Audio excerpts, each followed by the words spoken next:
Tem silêncios que machucam mais do que palavras duras. Quando alguém desaparece sem explicação, não é só a ausência física que pesa, é o que ela desperta por dentro, a sensação de ser ignorado, deixado de lado, esquecido.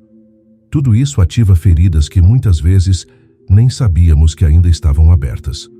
Carl Jung dizia que os relacionamentos são espelhos da alma e que aquilo que nos fere no outro costuma revelar partes nossas que ainda não foram integradas.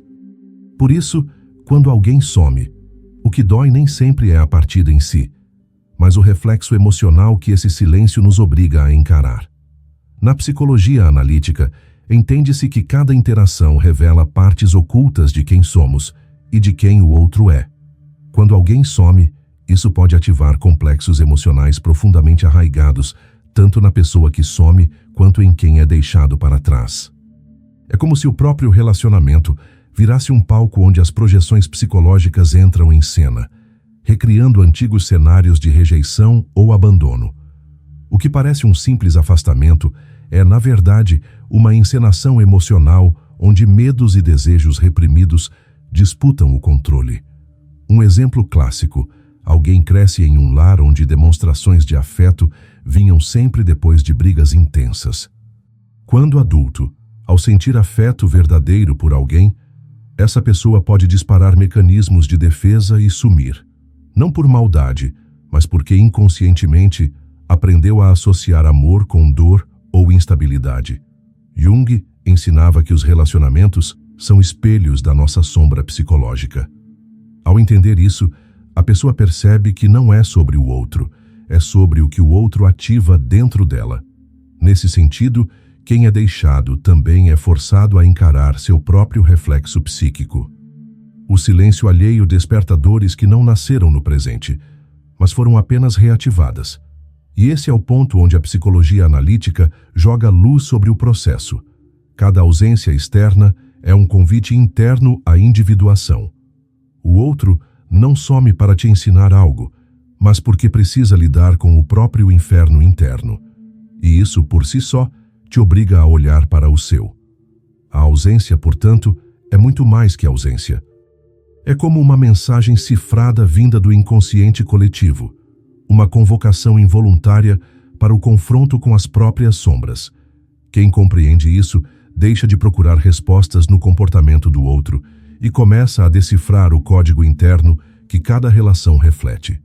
Carl Jung deixou claro: a maior parte das escolhas que alguém acredita ter feito de forma racional, na verdade, nasce do inconsciente. Quando uma pessoa sente sua falta, mas evita te procurar, existe uma boa chance de isso não ser uma decisão lógica ou planejada. É o inconsciente coletivo agindo nos bastidores, puxando memórias, traumas e crenças limitantes para a superfície. A pessoa se convence de que tem motivos claros para se afastar, mas no fundo está apenas obedecendo comandos que nem sabe que recebeu. A psicologia analítica explica que o inconsciente é como uma casa com vários quartos trancados, onde guardamos o que não queremos ou não conseguimos enfrentar. Quando surge um sentimento forte, como saudade ou desejo de conexão, esses quartos se abrem sozinhos. Só que nem todo mundo está preparado para lidar com o que sai de lá. Por isso, o mecanismo de defesa mais comum é fugir. Jung chamou essa fuga de projeção psicológica, porque a pessoa joga suas angústias internas no outro e foge dele, achando que é ele quem causa esse desconforto. Já reparou como algumas pessoas somem logo depois de viverem algo intenso e verdadeiro? Isso acontece porque o inconsciente interpretou a conexão como ameaça.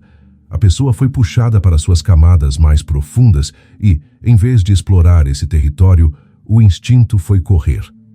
É por isso que Carl Jung dizia que relacionamentos são uma porta para o inconsciente. Quem se atreve a atravessar descobre que a maior batalha nunca é com o outro, mas consigo mesmo. Isso explica por que esperar coerência de quem está preso nos próprios complexos emocionais é perda de tempo. É como pedir para um sonâmbulo explicar por que está andando. Ele não sabe.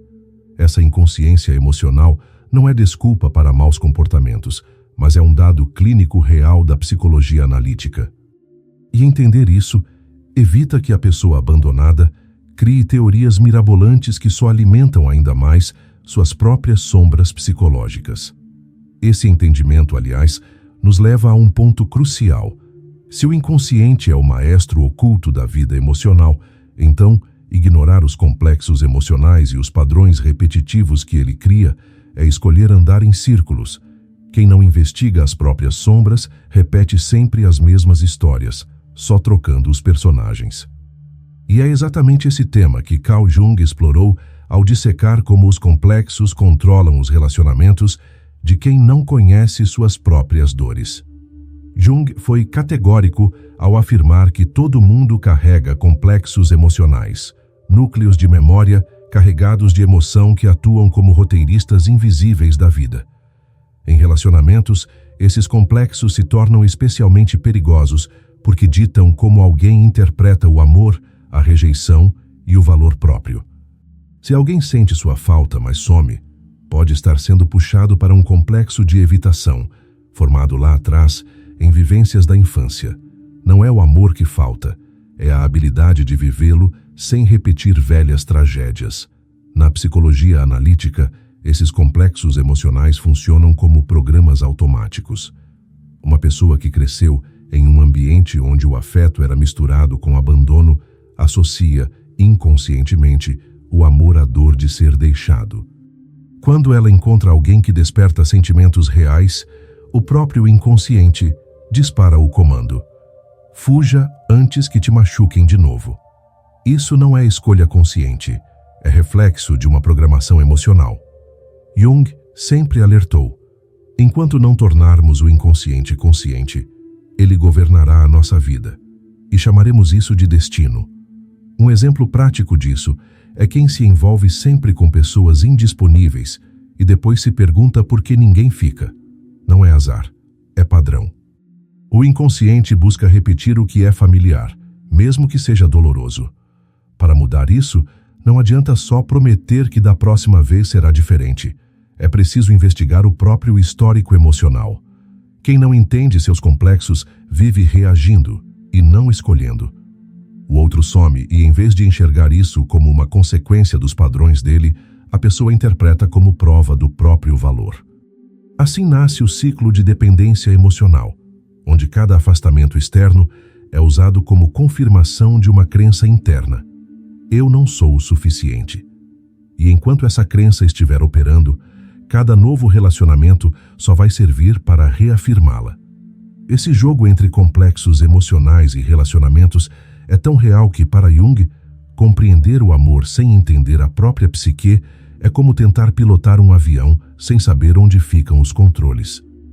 E é justamente por isso que a análise dos complexos se conecta diretamente com a sombra psicológica. Aquele pedaço sombrio de cada um que a gente passa a vida tentando esconder, mas que insiste em aparecer em cada relação significativa. Carl Jung chamou de sombra tudo aquilo que uma pessoa rejeita e esconde dentro de si. Medos, desejos, impulsos e até traços de personalidade que não combinam com a imagem que ela quer sustentar. Nos relacionamentos, essa sombra psicológica não some. Pelo contrário, ela se projeta no outro. Quando alguém sente sua falta, mas desaparece, pode estar fugindo da própria sombra, e não de você. Afinal, é mais fácil enxergar suas angústias no rosto alheio do que reconhecê-las no espelho. A psicologia analítica explica que toda projeção psicológica é, no fundo, uma tentativa de se livrar de algo interno que causa desconforto. Quem tem medo de abandono, por exemplo, pode sumir antes de ser deixado, jogando no outro a culpa pelo próprio medo. Essa fuga disfarçada de autossuficiência esconde a verdadeira angústia, o pavor de encarar a própria vulnerabilidade. Jung dizia que ninguém é tão forte quanto acredita, nem tão frágil quanto teme. Somos uma mistura caótica dessas forças. Um exemplo disso é quem acusa o outro de ser frio e distante, sem notar que essa frieza é reflexo da própria incapacidade de demonstrar vulnerabilidade. O outro se torna uma tela em branco onde a sombra é projetada, como se fosse um filme de terror particular. Para quebrar esse ciclo, é essencial praticar algo que Jung chamava de retrair a projeção, ou seja, perceber que aquilo que incomoda tanto no outro é uma pista valiosa sobre o próprio inconsciente. Isso pode ser feito através da escrita terapêutica ou do estudo de autores como Edward Edinger, que aprofundam essa questão. Quem foge da própria sombra acaba transformando o relacionamento num campo de batalha psicológico. O outro não é visto como ele é, mas como um vilão ou salvador criado pela mente de quem projeta. Por isso, na psicologia analítica, relacionamentos são vistos como arenas onde as sombras travam suas lutas ocultas, enquanto a consciência só assiste. É justamente por isso que entender a própria sombra é um ato de sobrevivência emocional. Quem não enxerga o lado oculto acaba prisioneiro dele. E quando essa prisão se torna insuportável, a pessoa ou some ou transforma o outro em inimigo. Esse mecanismo invisível é uma peça central na busca pela individuação, processo que Jung descreveu como a única forma de se tornar inteiro, em vez de viver fragmentado entre a persona que mostramos e a sombra que negamos. Jung definiu individuação como o processo de se tornar quem você realmente é, integrando suas sombras, complexos emocionais e projeções psicológicas em uma consciência madura e responsável. Nos relacionamentos, essa integração é fundamental, porque ninguém pode oferecer o que não encontrou dentro de si. Quando alguém sente sua falta, mas escolhe não te procurar, isso pode ser menos sobre você e mais sobre o nível de individuação dessa pessoa. E também sobre o seu próprio nível ao reagir a isso. Na psicologia analítica, o amor próprio não é uma frase bonita de autoajuda, mas sim uma consequência da individuação. Jung alertava que essa dependência emocional disfarçada de amor é o oposto da individuação. Relacionamentos não devem ser muletas para as carências inconscientes, mas espelhos que ajudam a enxergar onde ainda falta luz. Um exemplo prático. Quem foi condicionado a agradar para ser amado, quando enfrenta silêncio ou rejeição, entra em colapso interno. Essa pessoa não sabe se escolher, porque aprendeu que existir depende da validação do outro. Para sair desse ciclo, não basta ler frases motivacionais sobre amor próprio. É necessário entender, com brutal honestidade, de onde vem essa necessidade de validação. Livros como O Eu e o Inconsciente, do próprio Jung, ajudam a começar essa investigação com clareza. Individuação é desconfortável porque obriga a pessoa a parar de responsabilizar o outro pelas suas dores e vazios. É entender que o vazio sempre esteve ali, e o outro só iluminou o que já existia. Esse processo é libertador, mas exige maturidade emocional para sustentar a própria solidão sem buscar resgates externos. E quem não encara essa tarefa passa a vida cobrando dos outros o que não consegue dar a si mesmo. Esse processo de se escolher, de aprender a se sustentar internamente sem mendigar afeto, é o que transforma a ausência em presença interna. Cada silêncio, afastamento ou sumiço é uma mensagem cifrada do inconsciente coletivo, uma espécie de carta invisível endereçada a quem ficou. Quando alguém sente sua falta, mas não te procura, esse vazio fala mais sobre a psique dessa pessoa do que sobre o seu valor. E em vez de interpretar essa ausência como rejeição, Jung recomendaria tratá-la como uma oportunidade de investigação interna. Aceitar a ausência não é covardia, é inteligência emocional aplicada ao próprio autoconhecimento. Em vez de gastar energia buscando explicações externas ou criando teorias fantasiosas, é muito mais produtivo perguntar: por que essa ausência me fere tanto? O que ela toca dentro de mim que dói tanto?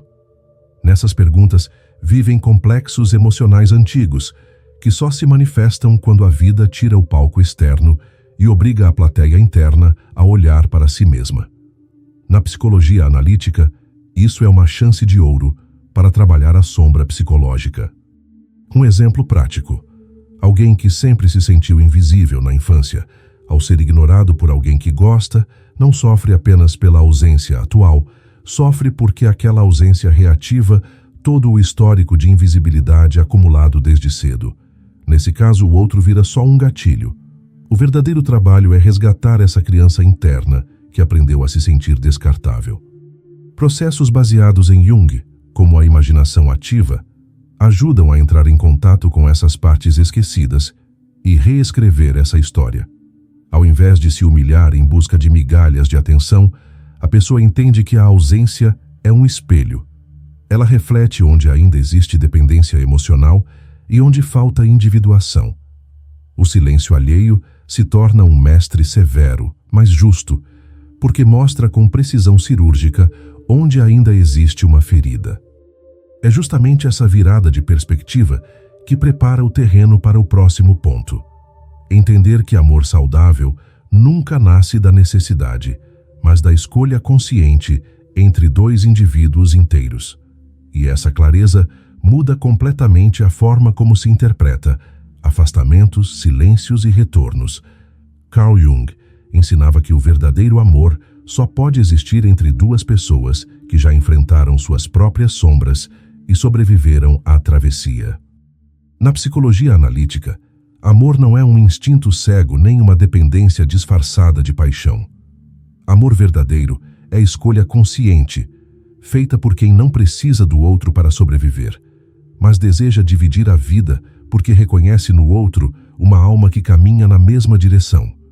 Quando alguém sente sua falta, mas some, isso é sinal claro de que ainda não existe maturidade emocional para essa escolha. Na visão de Jung, relacionamentos movidos por necessidades são armadilhas emocionais, onde cada um espera que o outro preencha um vazio interno. Esse tipo de amor é só um acordo de sobrevivência. Eu te dou o que te falta e você me dá o que eu não tenho.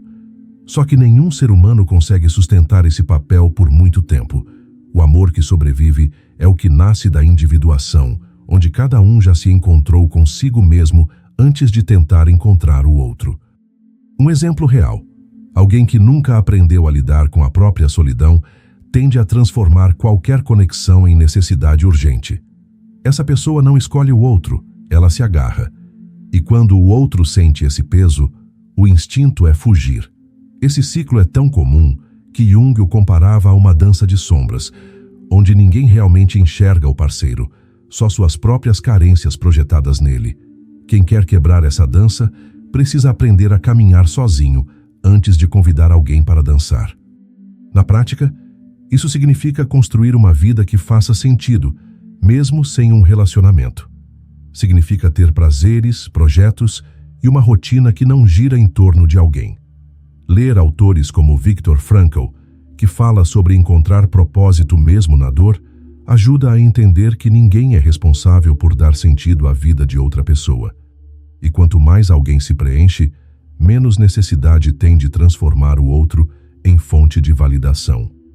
É justamente essa libertação da necessidade que permite viver o próximo nível, enxergar relacionamentos como espaço de troca e crescimento mútuo, e não como sistemas de sobrevivência emocional. E isso nos leva diretamente à raiz do problema, a tendência inconsciente de projetar nos outros as carências que a pessoa não quer encarar sozinha.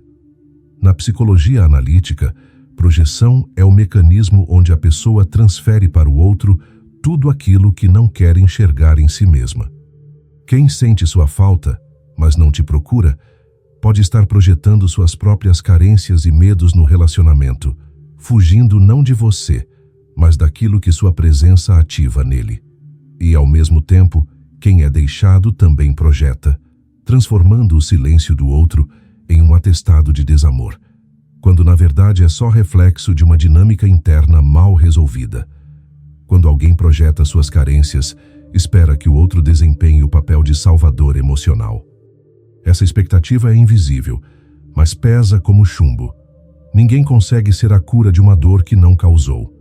Jung explicava que, sem perceber, a pessoa espera que o outro a resgate de complexos emocionais que nasceram muito antes dele sequer existir. Essa carga destrói a espontaneidade e transforma o relacionamento num campo de batalhas psíquicas, onde cada um luta contra as suas próprias sombras, usando o outro como inimigo ou remédio. Um exemplo disso é quem acredita que, se for amado o suficiente, sua dor desaparecerá. Quando o outro não age como essa cura perfeita, a frustração é imediata. Mas essa frustração não é com o outro, é com a própria fantasia de que o amor externo resolveria dores internas. Jung diria que esse é o típico erro de quem ainda não integrou sua sombra psicológica e prefere enxergar o parceiro como salvador ou vilão. Sair dessa ilusão exige trabalho interno, como leitura e reflexão séria sobre obras como O Livro Vermelho, onde Jung mergulha nas camadas mais sombrias da psique. Na psicologia analítica, relacionamentos são convites para crescer e não curativos emocionais.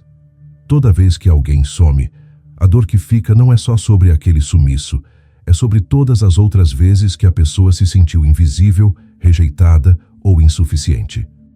Essa é a dor real, e ela já existia antes do relacionamento. O outro apenas apertou o gatilho. Quem entende isso para de buscar retorno externo e começa a trabalhar na verdadeira cura interna. E quando esse entendimento se instala, surge um novo despertar. A clareza de que ninguém tem a obrigação de nos escolher para que a gente se sinta inteiro.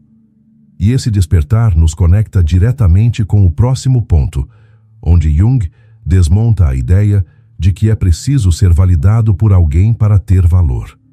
Carl Jung sempre deixou claro que o verdadeiro despertar nunca acontece do lado de fora. Na psicologia analítica, essa ideia de que alguém precisa ser escolhido para se sentir amado é um sintoma direto da falta de individuação. Quem acredita que o valor próprio depende da atenção ou da presença de outra pessoa, ainda não entendeu a essência da própria psique. Esse despertar é desconfortável porque desmonta uma fantasia coletiva alimentada desde a infância.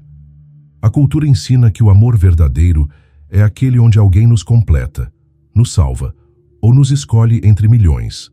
Só que para Jung, esse tipo de amor é apenas um conto de fadas criado para evitar o confronto com a própria sombra psicológica. O verdadeiro despertar é entender que ninguém pode completar aquilo que só pode ser preenchido de dentro para fora. Na prática, isso significa parar de interpretar ausências e rejeições como provas de que a pessoa é insuficiente. Quem internaliza esse despertar começa a enxergar cada afastamento como uma devolução. O outro só está entregando de volta uma responsabilidade que nunca foi dele. Livros como A Natureza da Psique, de Jung, ajudam a entender esse mecanismo oculto, mostrando como a busca por validação externa é, na verdade, uma fuga do próprio vazio interno. Esse despertar interno é um divisor de águas, porque transforma a forma como alguém se posiciona nos relacionamentos. Em vez de esperar ser escolhido, a pessoa escolhe a si mesma e, a partir dessa escolha, define quem tem ou não espaço na sua vida. Isso não é arrogância, é maturidade emocional aplicada. E essa maturidade nasce justamente da integração entre sombra, complexos emocionais e o próprio processo de individuação. Jung explicava que amor saudável é aquele que flui de forma natural, sem precisar ser forçado, decifrado ou implorado. Na psicologia analítica, quando alguém sente sua falta mas não te procura, esse silêncio já é uma mensagem por si só. Amor verdadeiro não sobrevive de sinais confusos e silêncios intermináveis. Ele é claro como água limpa, nasce da escolha consciente de estar presente, não da necessidade de testar ou controlar o outro. Nos relacionamentos marcados por complexos emocionais e projeções psicológicas, o amor vira uma espécie de perseguição invisível. A pessoa espera, cria teorias, busca pistas, interpreta silêncio como estratégia e transforma a própria vida numa investigação sem fim. Jung via esse comportamento como um sintoma clássico de quem ainda projeta suas sombras psicológicas no relacionamento, tratando o outro como salvador ou como vilão, tudo menos como um ser humano real, com limites e escolhas próprias. Um exemplo disso é quem acredita que, se o outro sentir sua falta, uma hora volta. Esse pensamento, além de romantizar a ausência, ignora um ponto central da psicologia analítica. Quem realmente está pronto para se relacionar de forma madura não desaparece esperando ser caçado. Essa clareza de comunicação é uma característica fundamental de quem já passou pelo processo de individuação e não precisa usar jogos emocionais como defesa ou manipulação.